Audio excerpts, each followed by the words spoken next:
Ayuda a tu hijo, Señor. Bien, aquí estamos entonces empezando con la expulsión, evidentemente. Ahora, ¿qué significó la expulsión? Como yo decía, podría uno pensar en forma negativa, pues la palabra expulsión evidentemente que indica algo negativo. Pero en el caso del Edén, la expulsión de Edén, de donde Dios había soplado el espíritu sobre el hombre y haberlo hecho un ser viviente o un ser espiritual, juntamente con Eva, que fue tomada de la costilla y no fue hecha del polvo, a diferencia de los machos y hembra, que fueron los dos hechos del polvo, pero sin el espíritu.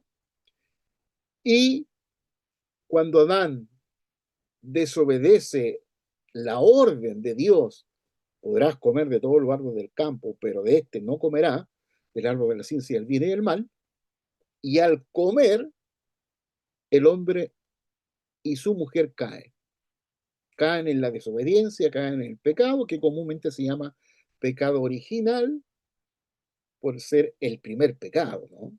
Por eso original. Sin embargo, en ese huerto también había otro árbol, y era el árbol de la vida. Y Dios toma a Adán y a Eva, lo expulsa del huerto para evitar que tomaran del árbol de la vida y permanecieran eternamente en pecado.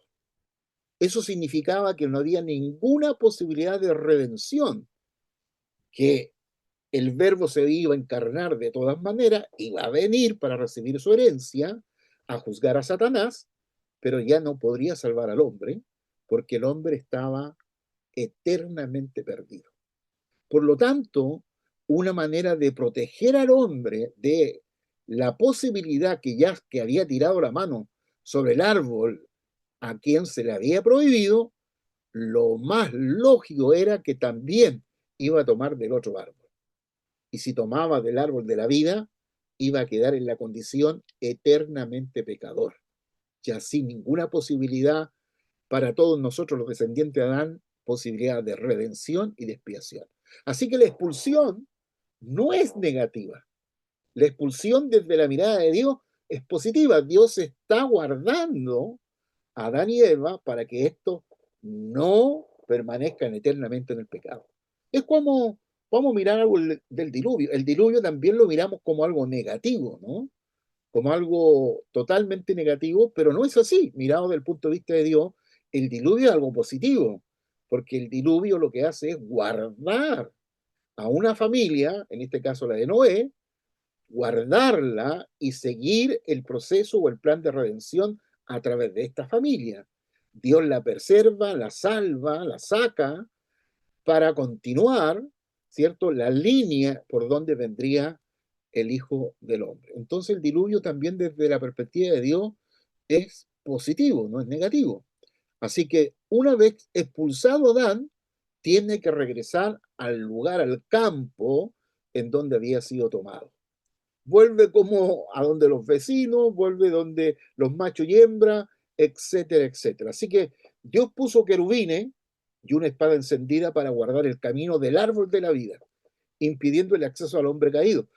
Yo lo decía delante de la tarde, la Biblia comienza con el árbol de la vida, en este caso de la ciencia del bien, el árbol de la vida, y termina en Apocalipsis capítulo 22 con el árbol de la vida, y este árbol de la vida tiene 12 frutos. Ahora, ¿cuáles son las consecuencias de la desobediencia?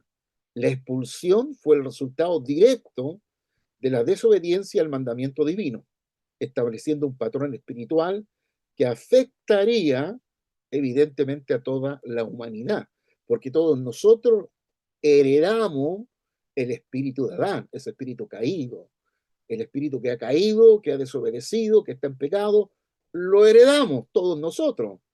Por eso, por eso la importancia de la venida del Hijo de Dios, del segundo Adán, el espíritu vivificante. Bueno, fíjense que al hombre espiritual, al Adán, se le da el mandamiento como alimento espiritual. O sea, los machos y hembras se le habían dado las verduras, los vegetales para comer. Pero al hombre espiritual no solo tiene las verduras y la carne para comer, sino que también tiene que comer de la palabra de Dios, del mandamiento. Y Génesis 2:17 dice, estableció el mandamiento como comida espiritual. El hombre ha de vivir por el mandamiento, siendo la obediencia su sustento espiritual. El macho y hembra solo tenía alimento vegetal para comer o alimento material, pero el hombre espiritual ya no solo tiene que alimentarse de las verduras y de la comida y la carne, sino que tiene que comer también del mandamiento espiritual, de la palabra de Dios, porque ahora es un ser espiritual. Tiene un cuerpo, pero tiene un espíritu que necesita y requiere el alimento espiritual. Por lo tanto, al hombre espiritual se le dio el mandamiento, porque el macho y hembra no tenía condiciones espirituales para obedecer el mandamiento. Solo era capaz de obedecer órdenes culturales. Por eso, señorear, multiplicar, fructificar, que eran órdenes culturales, pero cuando ya hablamos de mandamiento, del misvot, del mandamiento, estamos hablando de que solo seres espirituales o personas espirituales pueden comer y obedecer el mandamiento. Así que Juan 12:50 confirma que el mandamiento de Dios es la vida eterna. Así que fíjese, la vida eterna está en el mandamiento. Estamos hablando de Juan 12:50 y por eso Jesús dijo, va a decir el mismo Juan, el que come mi carne y mi sangre tiene vida eterna. O sea, la vida eterna viene por comer el mandamiento. La vida eterna viene por comer la palabra de Dios. La vida eterna no viene por el solo hecho de la salvación, porque el hecho de la salvación de la vida eterna es allá, cuando el Señor venga. Y eso ya han pasado 2 milenios, puede que pase otro, y vamos a tener la vida eterna cuando venga el Señor. No, la vida eterna es ya, ahora. Por eso dice también Juan 10:10 que el ladrón no viene sino para hurtar, matar y destruir, mas yo he venido para que tengan vida y vida eterna, vida abundante. Por lo tanto, cuidado, cuidado de pensar que la vida eterna está relacionada solo con la sotería, con la salvación, que el soter, que el Salvador, ha venido para dar vida eterna a través de la salvación. La vida eterna está en la palabra de Dios. Por eso al hombre espiritual se le dio el mandamiento para comer. Puedes comer de todos los árboles de la vida, del de huerto, pero menos de este. O sea, se le da el mandamiento espiritual. El hombre debe comer del mandamiento espiritual para que tenga vida eterna en su espíritu. Y ese mandamiento es la palabra de Dios.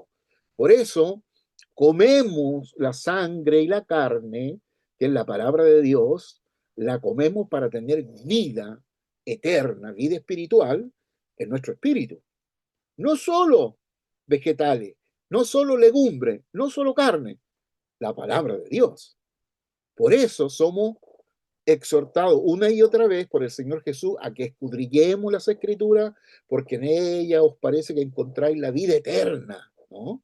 Así que cuidado con pensar que la vida eterna tiene que ver solo con la salvación y esta la tendremos cuando venga el Señor. No, la vida eterna tiene que ver con el mandamiento y nosotros, los seres espirituales, debemos comer de ese mandamiento a diario, así como tomamos desayuno a diario, así como almorzamos a diario, así como cenamos a diario, hay que comer del mandamiento a diario también, porque nuestro espíritu requiere y necesita aquello.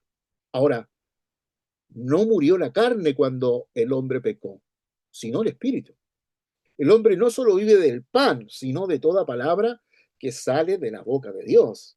Y se recuerda que hablamos de el oráculo. Los oráculos son todos los que salen, ¿cierto?, de la boca de Dios, y la otra es la palabra sagrada, la palabra inspirada, ¿cierto?, inspirada por el Espíritu Santo.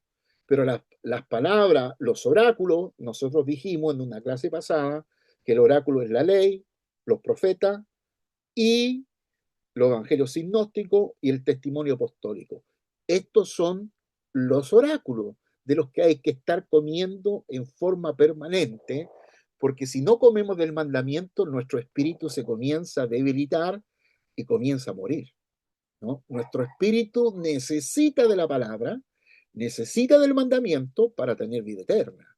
Si no comemos del mandamiento en forma diaria, permanente, existe la posibilidad que vivamos lo que vivieron los Gálatas capítulo 5. Se recordarán ustedes cuando Pablo los exhorta a los Gálatas y les dice: ¿quién les enseñó a ustedes de volver otra vez a ser esclavos de aquello que habían sido liberados?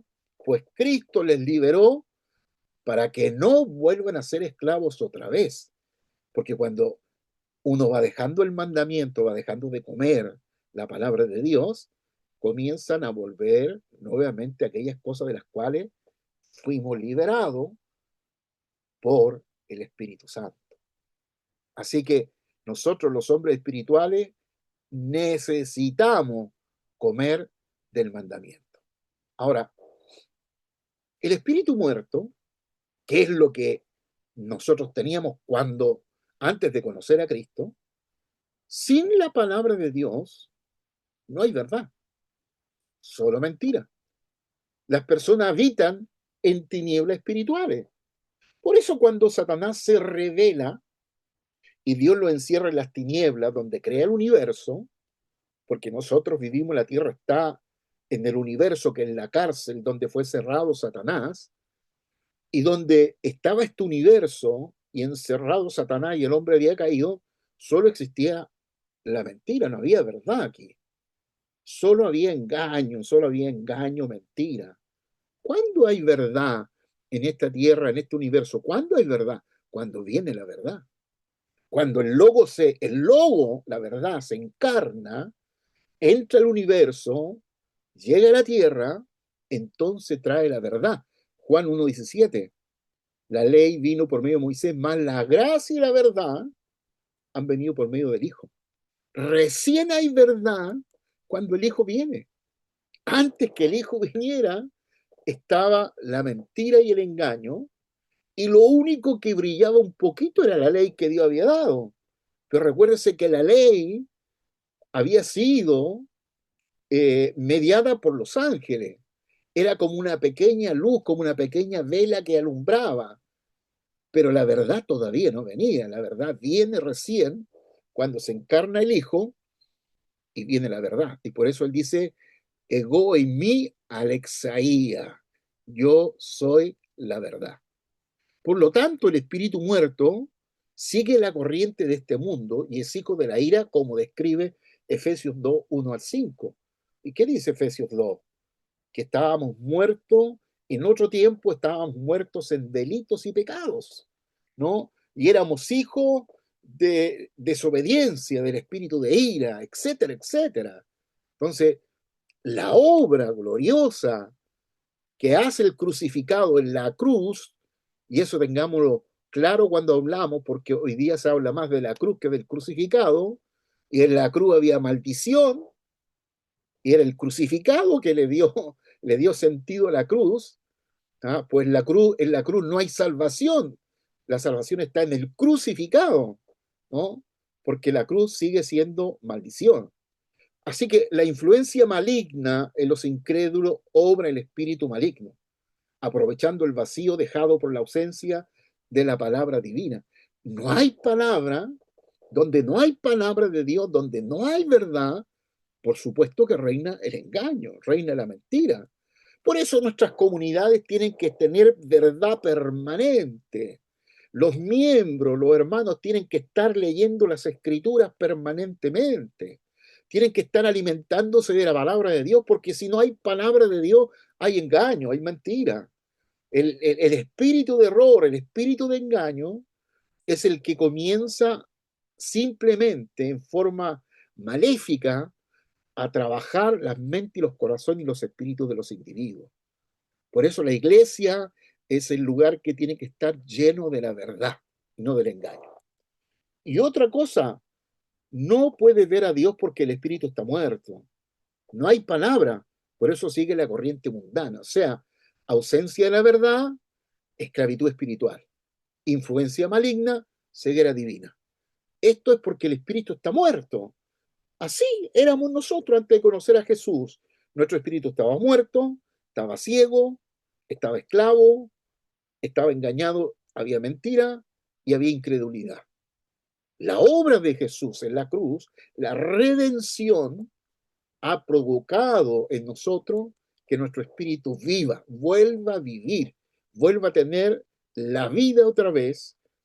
Y esta vida nos permite vivir la vida espiritual. ¿Se imagina? Con un espíritu muerto no se puede vivir la vida espiritual. Por eso los que tienen espíritu muerto buscan, buscan el budismo, buscan el islam, buscan las religiones orientales, porque esas religiones son religiones. Esas religiones van dirigidas al cuerpo, a la mente, al alma, a la nefesh, pero no van dirigidas al espíritu. La única que va dirigida al espíritu es el Evangelio de Cristo. Está hecho. Por eso Jesús dijo 6:63, mis palabras son espíritu y son vida. Por eso que la palabra de Dios puede llegar a nuestro espíritu, a nuestro corazón. Y aquí hay algo interesante para los músicos. Lo que cantamos tiene que estar relacionado con la palabra de Dios, porque la música que no tiene palabra de Dios solo llega al alma. La palabra de Dios es la única que puede entrar a nuestro espíritu. Por eso que si la música solo es almática, vamos a llorar, nos vamos a vamos a llorar, nos vamos a emocionar, porque está chocando con el alma. Sin embargo, eso no produce cambios. No produce cambio. No hay cambio, no hay transformación. Pero cuando la palabra que cantamos, y recuérdense lo que decía Lutero, fe que no canta muere, pero la fe que canta tiene que ser la fe de la palabra de Dios. O sea, lo que cantamos tiene que salir de la palabra de Dios, porque esa sí llega a nuestro espíritu y tiene el poder de transformar nuestro espíritu.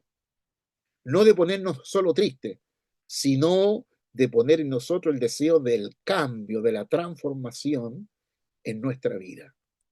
Así que la palabra de Dios cumple una función importantísima para todos nosotros.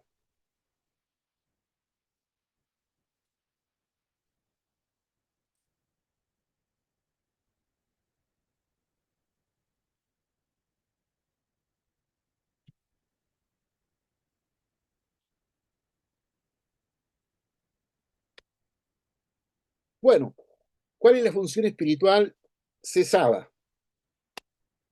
En primer lugar, la vida carnal. Aunque tiene espíritu, no puede llevar la vida espiritual porque el espíritu está muerto. ¿Mm? No significa que el espíritu se haya desvanecido, sino que la función espiritual cesó completamente. Como el espíritu está muerto, vuelve nuevamente a este mundo y vive por la carne. Es lo que pasa con aquel que no ha tenido la transformación espiritual, que no ha vivido el cambio. Y recuérdense que la salvación se describe de la siguiente manera. ¿Qué es salvación? Salvación es cuando el nombre de Jesús viene a habitar a nuestro espíritu. El nombre de Jesús habita en nosotros y es sellado por el Espíritu Santo. Esa es la salvación, esa es la sotería. Recuérdese capítulo 1, verso 12 de Juan. A todos los que creen en su nombre y lo recibieron, les dio potestad de ser llamados hijos de Dios. ¿Sí? ¿El Hijo de Dios cuál es? El que recibió el nombre de Jesús. Y el Espíritu Santo sella ese nombre en nosotros. Por lo tanto, ese sello nadie lo puede sacar, nadie lo puede romper, ¿no? Era como el sello que ponían los reyes cuando se sellaba algo, recuérdense los anillos, se ponía el sello y ese sello nadie lo podía romper, porque el que lo rompía era pena de muerte, era el sello real, el sello del rey. Aquí es el sello de Dios en nosotros, que no lo puede romper ni un espíritu, ni el diablo, ni nadie. Así que el espíritu, mientras está muerto, no tiene ni una posibilidad de vivir de la palabra o recibir la palabra de Dios.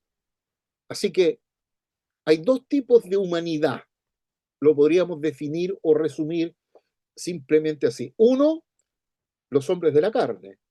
Cuando Adán fue expulsado ya había multitud de gente en la tierra. Estos son hombres que tienen carne, cuyo único requerimiento es comer y vivir. No tienen espíritu, por lo que no enfrentan juicio espiritual. Para ellos, cuando muere su carne, termina todo. Si reciben castigo, es simplemente la carne. Por eso todos los que murieron en el diluvio, ¿cierto? Los que murieron en el diluvio y eran solo carne, desaparecieron. Pero los descendientes de Adán que tenían espíritu, todo eso en el diluvio murieron, se ahogaron, pero su espíritu fue guardado. Y fue guardado en celdas, dice el libro de Segunda de Pedro, guardado hasta que Jesús viniera para predicar. Estos son los únicos que tuvieron dos posibilidades, ¿eh? Porque no escucharon a Noé predicar por 100 años, 120 años, y luego por ser descendiente de Adán son guardados los espíritus, y dice que Jesús bajó a predicarle a los espíritus del tiempo de Noé, ¿se acordarán ustedes? Bueno, los hombres con espíritu, la expulsión del Edén tiene que comer por la carne, pero le espera el juicio porque no pueden vivir por el espíritu.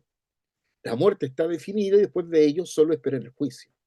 No solo muere su carne, sino que su espíritu será juzgado. Si cometen pecado, son desafortunados porque después de la muerte hay maldición y hay juicio. Así que todo aquel que teniendo el espíritu muerto, que no ha tenido la experiencia de salvación para que ese espíritu resucite, va a terminar en el juicio. En términos apocalípticos diríamos, estará en la segunda resurrección, no en la primera. Y la segunda resurrección es de condenación y la primera es de vida eterna. Por lo tanto, todos los que fueron redimidos en Cristo y murieron en Cristo antes que Jesús viniera, resucitarán en la primera resurrección. Y en la segunda serán todos los condenados al trono blanco. Ya hablaremos un poquito más de eso más adelante. Así que el diluvio y sus consecuencias espirituales es lo que estábamos diciendo. Muerte física universal, los hombres de la carne murieron todos. En el diluvio de Noé, ahogados por el agua.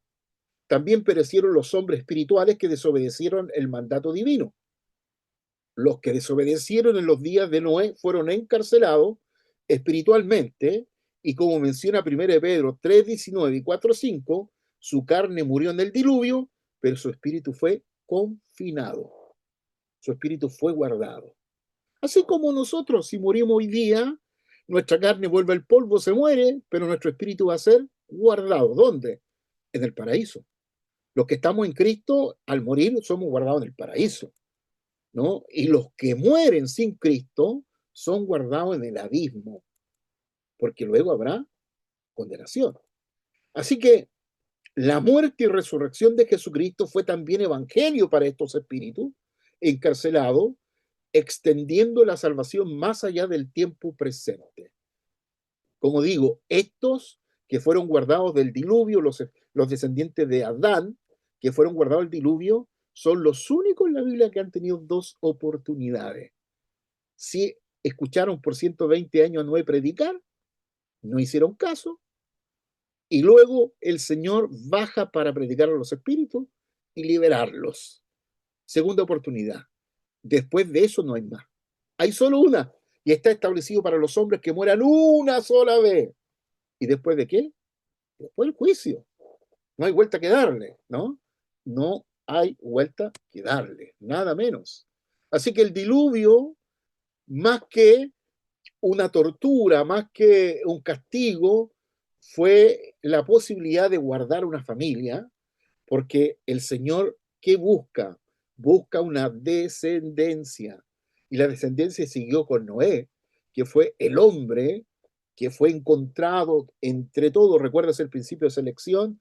Dios seleccionó entre macho y hembra a uno, lo puso en el huerto del Edén, lo llamó Adán, luego escoge a otro, hasta Noé. El principio de selección, Dios va escogiendo unilateralmente a aquellos que le sirven a sus planes y a sus propósitos. Así que la fe a través de la cera, miren ustedes, fe en el mandamiento. Los antiguos creyentes, los del Antiguo Testamento, sin tener la revelación completa, depositaban su fe en el mandamiento de Dios. Y así fue con Abraham, con los patriarcas, que en alguna manera miraban oscuramente, como dice Pablo, capítulo 13, 1 Corintios, miraban oscuramente porque no tenían una claridad total de la revelación, porque la revelación es progresiva, va a medida que va pasando el tiempo, hasta que Cristo viene ya es revelación total. Pero estos operaban con una revelación minúscula, mínima, ¿ah?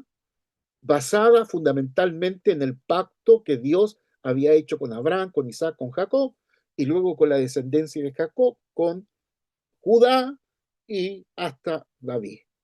Así que para algunos la ley era la justicia. Fueron considerados justos por su obediencia a la ley divina.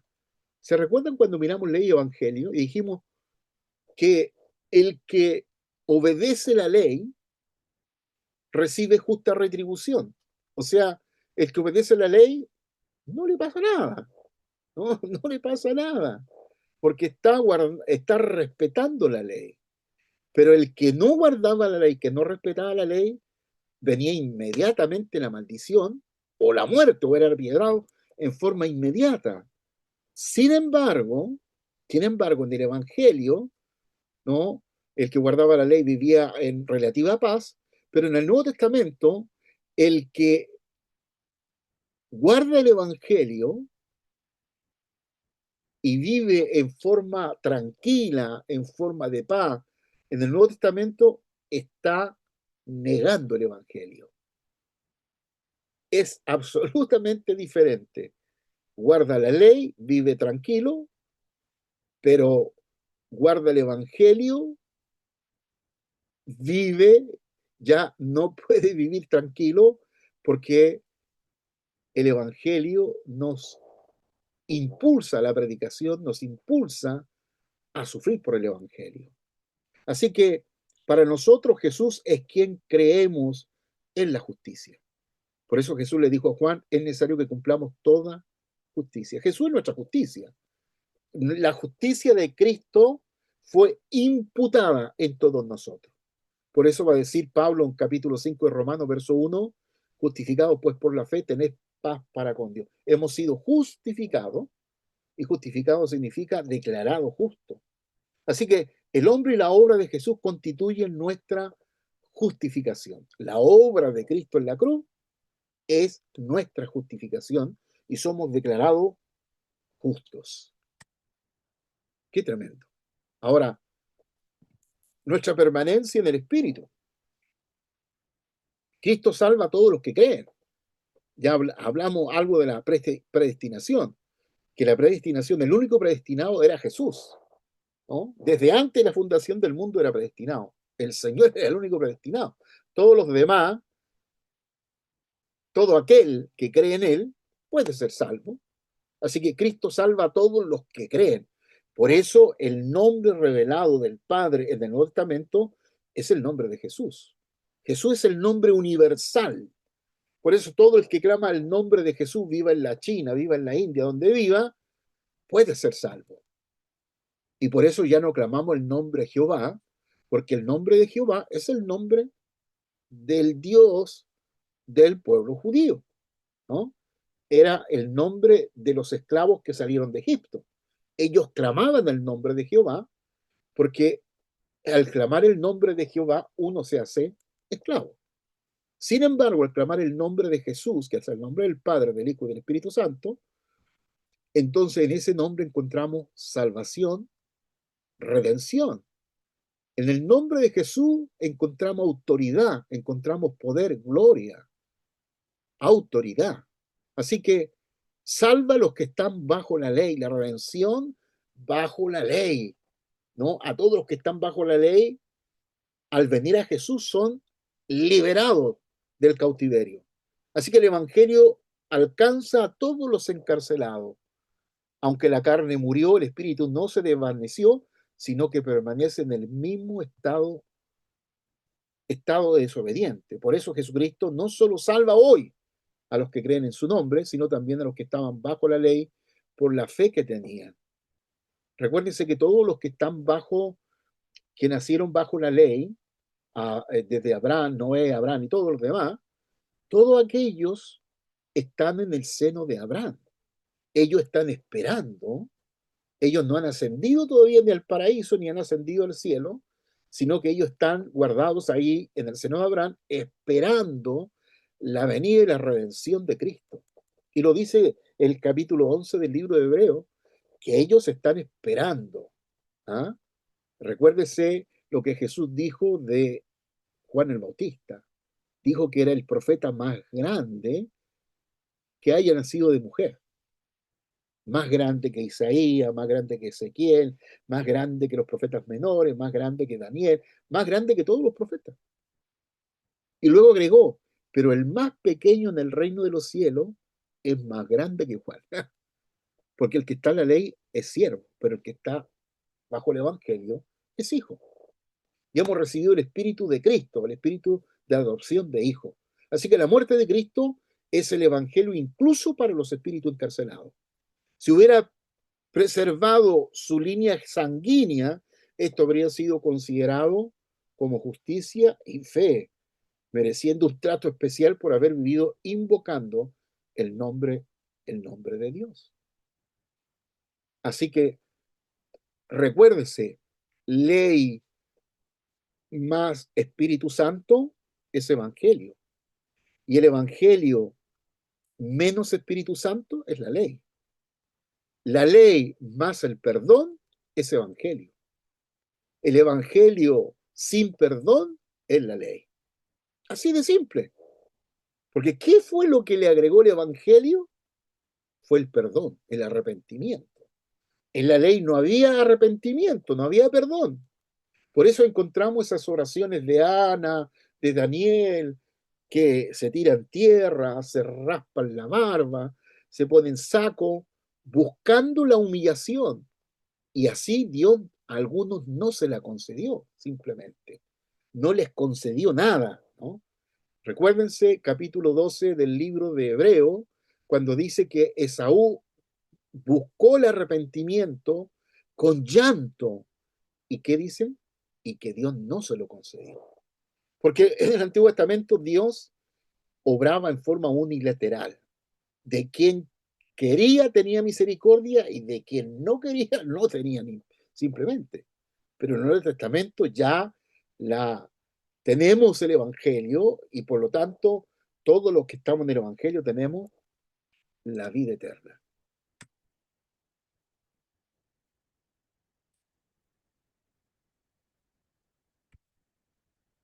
Así que la vida de fe es centrada en el espíritu.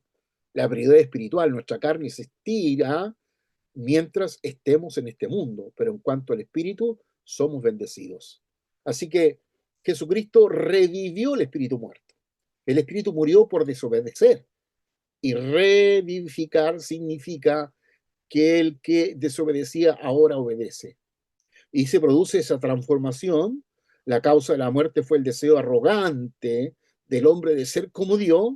Revivificar el espíritu es vivir por la palabra y obedecer con humildad. Así que la vida de fe se centra en el espíritu, o sea, en el evangelio. Y la base de la vida de fe está humildad. Recuérdense, son las virtudes de Cristo. Nos llamó de las tinieblas a su luz admirable para que declaremos las virtudes de Cristo. La humildad, capítulo 2 de Filipenses, versos 5 al 11, se humilló hasta lo sumo. Es la base de nuestra fe. Dios mira desde lejos a los arrogantes, a los orgullosos, pero da gracia a los humildes. Jesús obedeció. Capítulo 5, versos 7 al 9 de Hebreo. Dice que el Señor aprendió la obediencia a través del sufrimiento. O sea, obedecer con reverente sumisión hasta el final siguiendo el ejemplo del Señor, quien obedeció hasta la muerte. Y la mente de Cristo, el mismo sentir de Jesucristo, es la base de nuestra vida de fe. Él se despojó a sí mismo, siendo obediente hasta la muerte y muerte de cruz. Muerte de cruz. Así que la mentalidad cristiana tiene que estar centrada en la humildad, en la obediencia y en el sacrificio. Así que la mentalidad de la fe cristiana se fundamenta en ser humilde y obedecer. Cuando el rey Saúl era humilde, Dios lo llamó, pero al volverse arrogante y desobedecer, perdió el favor divino, como nos recuerda el libro de Samuel. El Hijo del Hombre ejemplifica el sentir de la fe cristiana, como describe Filipenses 2:5 al 8. La mente cristiana consiste en despojarse a sí mismo y ser obediente hasta la muerte, siguiendo el modelo perfecto de Jesús. ¿Cuál es el propósito de la predicación? ¿Por qué proclamamos? No, para anunciar la palabra de Dios con claridad y fidelidad. Busca la palabra de Dios transformar al oyente para que sea humilde ante Dios y fomentar la obediencia a la palabra divina. Con la predicación buscamos los que oyen sean humildes, sean obedientes ante la palabra de Dios. La arrogancia no tiene lugar, porque la arrogancia es la invocación del arrogante que fue expulsado del cielo. Todo arrogante, todo rebelde, lo que hace es volver otra vez a caracterizar a aquel arrogante y rebelde que fue expulsado del cielo y encerrado en el universo. Cristo se llama a sí mismo el Hijo del Hombre, como expresión de humildad y obediencia. Sin estos elementos fundamentales no puede existir la verdadera fe cristiana ni la mentalidad apropiada del creyente. ¿Se recuerdan ustedes capítulo 12 de Romanos, verso 2? Transformados por medio de la renovación de vuestro entendimiento, para que seáis capaces de comprender cuál es la buena voluntad de Dios agradable y perfecta. Requerimos una renovación permanente de nuestro entendimiento con la palabra de Dios. ¿Qué es lo que cambia? ¿Qué es lo que transforma nuestra mente? Es la palabra de Dios. Y si nuestra relación con la palabra de Dios es distante, bueno, nuestro sistema de creencia, nuestras estructuras mentales van a ser más negativas que de fe. Por eso la renovación con la palabra de Dios es fundamental, porque la palabra de Dios va agregando a nuestra mente estructuras de fe, estructuras de verdad, para derribar estructuras de engaño y argumentos que se levantan contra el conocimiento de Dios. Bien lo dice Pablo, capítulo 10 de 2 de Corintios, verso 5, derribando todo argumento que se levanta contra el conocimiento de Dios. Así que la línea del tiempo, antes de Adán, la pareja que llenó la tierra representando a la humanidad preadámica, los machos y hembra. Luego de Adán a Noé, era del reconocimiento de Dios, cuando los hombres comenzaron a invocar su nombre. 4:26 de Génesis. De Noé a Moisés era el sacrificio, cuando empezamos a ofrecer sacrificios a Dios. De Moisés a Jesús era la ley, cuando recibieron la revelación divina a través de los mandamientos. Y de Jesús a su retorno era de la gracia el tiempo presente de salvación por fe. Esta es la línea del tiempo. Antes de Adán a Noé, de Noé a Moisés, de Moisés a Jesús y de Jesús hasta nuestros tiempos. Bueno, la creación del hombre. Dios forma al hombre, creando la persona perfecta del polvo de la tierra. Sopla en su nariz aliento de vida, otorgándole un espíritu viviente. El hombre se convirtió en un ser viviente, combinando cuerpo y espíritu. Fíjese que la relación cuerpo y espíritu no se da con los animales, pero se da con los ángeles. Porque los ángeles son espíritus ministradores y tienen cuerpo espiritual. O sea, la diferencia entre el hombre y los ángeles es simplemente el cuerpo. El cuerpo de los ángeles es invisible y el cuerpo del hombre es visible. Ahora, los ángeles tienen la posibilidad de visibilizar su cuerpo. Por eso de repente son vistos los ángeles, porque se materializan, ¿no? Entran a este plano, al plano de lo visible, de lo material. Y de repente, nosotros tenemos la experiencia en el espíritu de ir a ese plano, al plano espiritual. Lo tuvo Juan en la isla de Patmos, lo tuvo Ezequiel hablando del templo, ¿cierto? De la gloria del templo, lo tuvo Isaías, lo tuvo Pablo, camino a Damasco, etcétera. O sea, Génesis 5, 1 al 2 relata que Adán a los 130 años engendró un hijo a su semejanza. Pero primero habla de la pareja, varón y hembra, a quienes Dios creó y bendijo, llamándolos Adán, como nombre genérico para la humanidad. O sea, Adán en el capítulo 1 es nombre genérico, ¿no? Luego va a ser nombre de pila de Adán, Adán, el ser espiritual. Por eso que Adán significa raza o género humano o humanidad.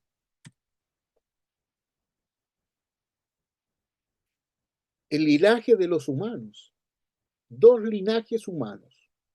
Existen dos clases de seres humanos hasta los días de Noé, pero todos murieron en el diluvio. Los hombres de la carne se designan Nefilim. Hoy día está famoso este nombre, los Nefilim, que es una palabra que viene de Nefal, Nafal, del hebreo, que significa caídos, perdedores, excluidos. Los Nafal son los excluidos, todos los que murieron en el diluvio y que eran solo carne y alma, son los Nefilim. Nefilim. Y entre los múltiples candidatos que poblaron la tierra, Dios escogió solo a uno, al Adán. A él le sopló aliento de vida y le puso en el huerto del Edén. Este fue el plan divino en busca de la descendencia de Dios. Como menciona Malaquías 2:15, cuando Adán pecó, Dios lo hizo volver a su lugar original. Salió del Edén y volvió al campo, de donde había sido tomado. ¿Mm? Así que estos eran los dos tipos de humanidad que existieron: los Nefilín, macho y hembra, y los hijos de Dios, descendientes de Adán.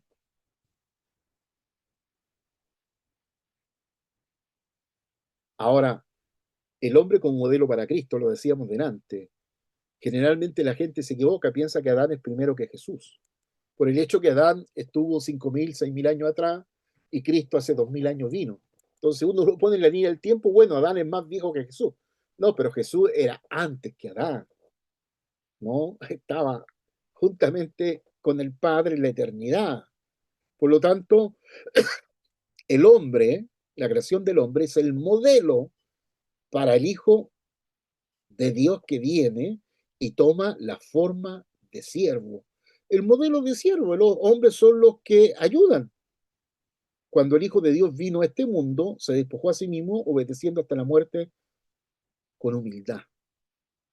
Al hacerse semejante a los hombres, estos fueron el modelo de siervo para el día que Cristo viniera. Él obedeció hasta la muerte. Y la misión redentora, el Hijo de Dios apareció para destruir la obra del diablo.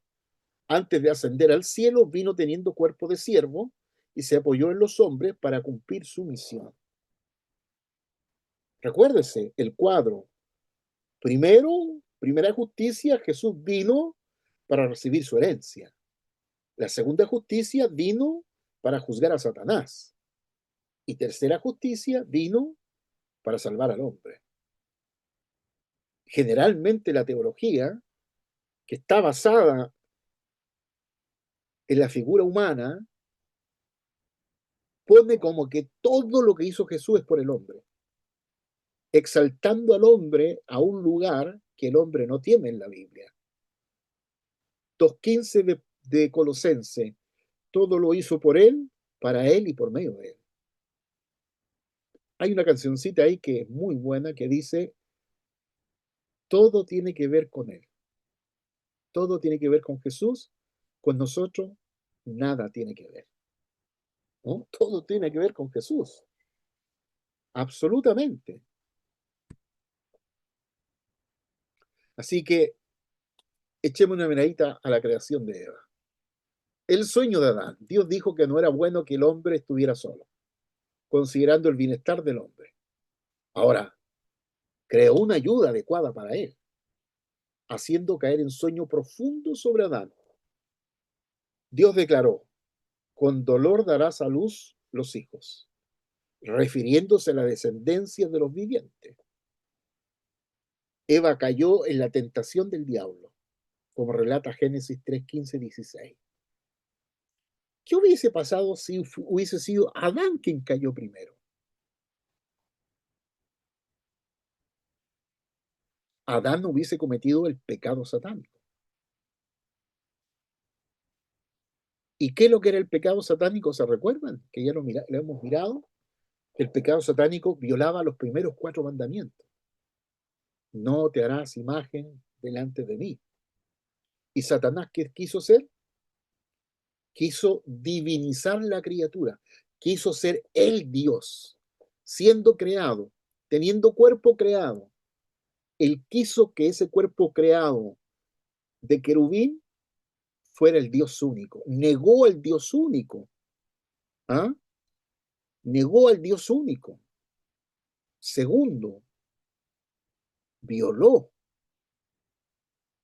tomando el nombre de Dios en vano. O sea, cometió pecado satánico. Quiso ser como Dios, negando al Dios único. Y la misma tentación que vivió él, quiso producirla en Eva. ¿Por qué Satanás fue a Eva y no fue a Adán?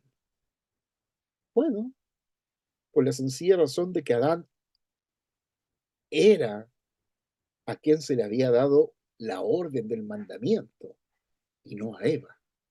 Por eso decimos que Eva cometió el pecado satánico y Adán cometió el pecado de afecto. Porque Adán le ofreció el fruto su esposa. Si le hubiese ofrecido el fruto la serpiente, o Satán, o Satán, el adversario, el enemigo, inmediatamente Adán hubiese reaccionado con este ser espiritual. Pero como Eva no era a quien se le había dado el mandamiento, para depender de ese mandamiento, entonces cayó en el pecado satánico. Satanás le dijo, seréis como dioses. Y ella quiso ser como Dios, negando al Dios único. Ese es el pecado satánico, negar al Dios único.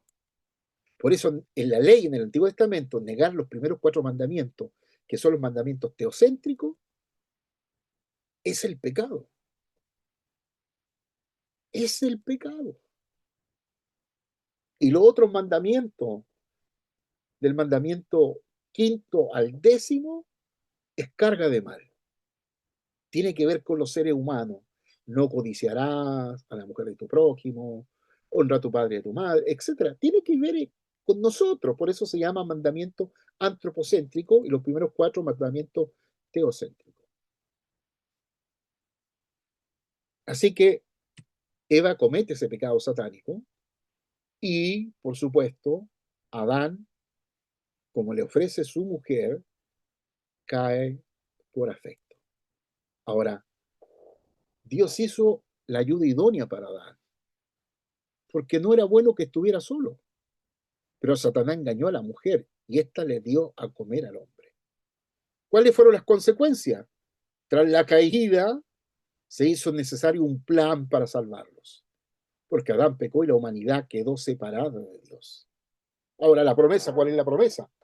Para destruir al diablo, Dios prometió la simiente de la mujer, que le aplastaría la cabeza, anticipando la venida del Redentor. Esto es lo que llamamos el protoevangelio, ¿no? Que es Génesis 3:15. La simiente de la mujer te pegará en la cabeza y tú lo herirás en el calcañar. ¿Qué es lo que era el calcañar? La muerte en la cruz. O sea, el calcañar es el talón. Un golpe en el talón, solo Aquiles, según la historia, Aquiles le metieron una flecha en el talón, cayó para atrás y se desnucó. Pero cuando te rompen el talón o te golpean el talón es insignificante para otras partes del cuerpo. Por eso el daño que Satanás iba a hacer a Jesús era insignificante. La muerte en la cruz, la vida en la cruz, fue el talón de Aquiles.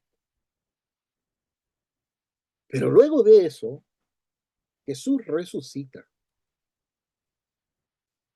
Resucita dándonos la gracia, el regalo de la gracia, el regalo de Dios, de la gracia de Dios. A todos nosotros y a todo aquel que lo acepta o lo quiere aceptar. Así que la era de la revelación divina era del reconocimiento a Adán-Noé. Desde Adán hasta Noé era la era del reconocimiento a Dios. El hombre siente la existencia divina sin tener revelación específica.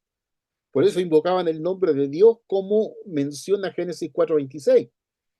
Es la era de reconocer a Dios, la era de la religión natural. Luego, de Noé Moisés, es la era del sacrificio. Los hombres empezaron a reconocer a Dios y ofrecerle sacrificio. Y de Moisés a Jesús es la ley, la era de la ley. Los hombres comenzaron a tener fe por la ley, que es la revelación de Dios. Cuando se habla de la ley se refiere a las creencias reveladas a través de los mandamientos divinos, los 10 mandamientos. Y la era de la gracia, desde Jesús hasta su segunda venida, era la era de la gracia, donde la salvación tiene poder, tiene por fe en Cristo, viene por fe en Cristo. Tras su retorno comenzará la era milenar, que durará hasta el juicio final. Miren ustedes, esta es la era de la revelación divina. Estamos en la última era. Pasó la era del reconocimiento, que generalmente se le llama la era de la conciencia. La gente empezaron entre Adán y Noé, empezó a haber conciencia de lo trascendente, conciencia de Dios, de algo que trascendía, ¿cierto?, a las limitantes humanas, comenzó a haber conciencia de Dios y recién comenzaron a invocar el nombre de Dios. Bueno, en la era del sacrificio de Noé y Moisés fue la mediación de acercamiento. Bueno, ¿qué dice el Levítico? Que los sacrificios son allegamiento. A través del sacrificio nos allegamos a Dios. Que hoy día ese sacrificio es la ofrenda. Todos cuando vamos al culto, ofrendamos, es nuestro allegamiento a Dios a través de la ofrenda. Nos allegamos a través de la ofrenda a Dios. En la ley eran los sacrificios, ¿no? Y luego de la ley, de Moisés a Jesús, evidentemente que está la ley, que es la revelación de Dios, es sombra, es parábola, no es una revelación todavía con claridad, medianamente clara, porque necesita venir el verbo revelado en carne para aclarar toda la película, ¿no? Estamos mirando todavía en una televisión análoga en la ley, pero en la era de la gracia estamos mirando con televisión LED. Ya la imagen es clara, los colores son claros, la película es clara. Ya no requerimos, no necesitamos de la televisión análoga, sino de la televisión ahora satelital. Así que, queridos, el plan de Dios inició, comenzó y terminó. Así que el Hijo de Dios ha cumplido al pie de la letra, ha cumplido nada menos el plan del Padre.